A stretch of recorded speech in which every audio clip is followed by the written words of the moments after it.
Surat district cricket association દ્વારા આયોજિત Surat cricket લીગમાં Luthra પેગાસસના captain આર્ય દેસાઈએ એવી બેટિંગ કરી કે સ્ટેડિયમમાં બેઠેલા પ્રેક્ષકો સ્તબ્ધ થઈ ગયા હતા. આર્યએ માત્ર 81 બોલમાં 193 રન ફટકારીને T20 ક્રિકેટના તમામ રેકોર્ડ્સ ધ્વસ્ત કરી દીધા છે. 20 માર્ચના રોજ લુથરા પેગાસસ અને કૈલાસ સ્પોર્ટ્સ ક્લબ વચ્ચે રમાયેલી હાઈ વોલ્ટેજ મેચમાં આર્ય દેસાઈનું રૌદ્ર સ્વરૂપ જોવા મળ્યું હતું. ઓપનિંગમાં આવેલા આર્યએ પ્રથમ બોલથી જ આક્રમક વલણ અપનાવ્યું હતું. તેણે મેદાનની ચારે બાજુ ફટકાબાજી કરતા 238.27ના આઘાતજનક સ્ટ્રાઇક રેટથી રન બનાવ્યા હતા. તેની આ ઇનિંગમાં 14 ગગનચુંબી છગ્ગા અને 21 ચોગ્ગાનો સમાવેશ થાય છે. એટલે કે તેણે 168 રન તો માત્ર બાઉન્ડ્રીથી જ મેળવ્યા હતા. આર્ય દેસાઈની આ ઇનિંગને આઈપીએલના દિગ્ગજ ક્રિસ ગેલની યાદ તાજી કરી દીધી છે.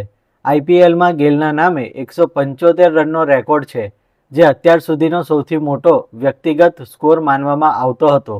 જો કે આર્યએ 193 રન બનાવીને બતાવી દીધું છે કે તે આગામી સમયમાં મોટા મંચ પર પણ આવો જ કમાલ કરી શકે છે.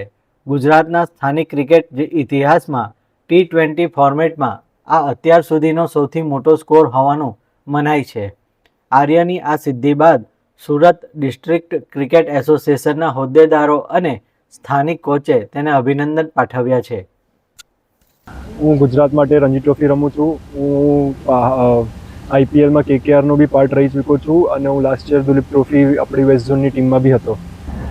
કાલે રાતે આપણી SPLની મેચમાં મેં 81 બોલ 193 નોટ આઉટ કર્યા, જેમાં મેં 21 ચોક્કા અને 14 છક્કા માર્યા.